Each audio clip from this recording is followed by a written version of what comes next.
moves toward Kadesh. Egyptian accounts say the Hittites covered the mountains and filled the valleys and were like locusts in their numbers.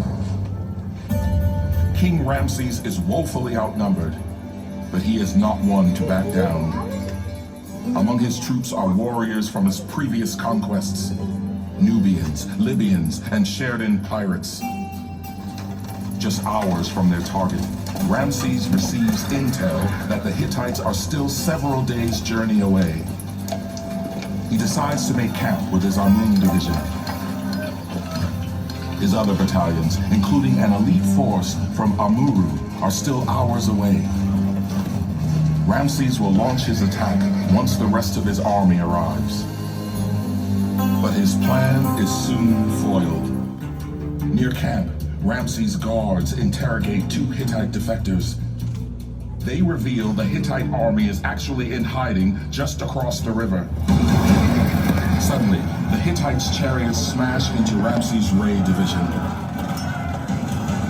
In the melee, the Egyptians flee and lead the Hittites directly into the sanctuary of the Egyptian king. Ramses faces thousands of enemy charioteers.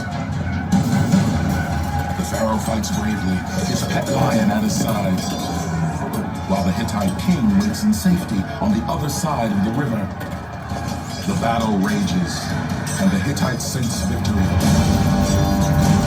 But Ramses' elite warriors arrive, giving their king the power to wage a counterattack. Unleashing a fury of arrows, the Egyptians force the Hittites back across the river. Ramses himself describes the scene. I made them plunge into the water like crocodiles. Those who fell down did not rise. Most of the Hittite force drown or are killed, including the king's brother. The Hittite king calls for a truce. To count the dead, Ramses' soldiers remove a hand from each fallen Hittite. And King Ramses rides away from the field of battle, declaring himself the victor. A Hittite version of the story suggests the battle was at best a draw. 17 years after the Battle of Kadesh, King Ramses signed a treaty with the Hittites. It ushered in a peace that lasted nearly a century.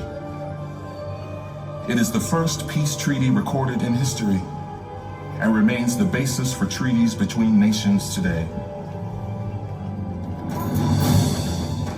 King Ramses believed his victory at Kadesh was the greatest achievement of his reign. He celebrated it in extraordinary detail on temples throughout Egypt, making it the most famous battle of the ancient world. In the pharaoh's own words, I found the enemy chariots scattering before my forces. I slaughtered them at my will.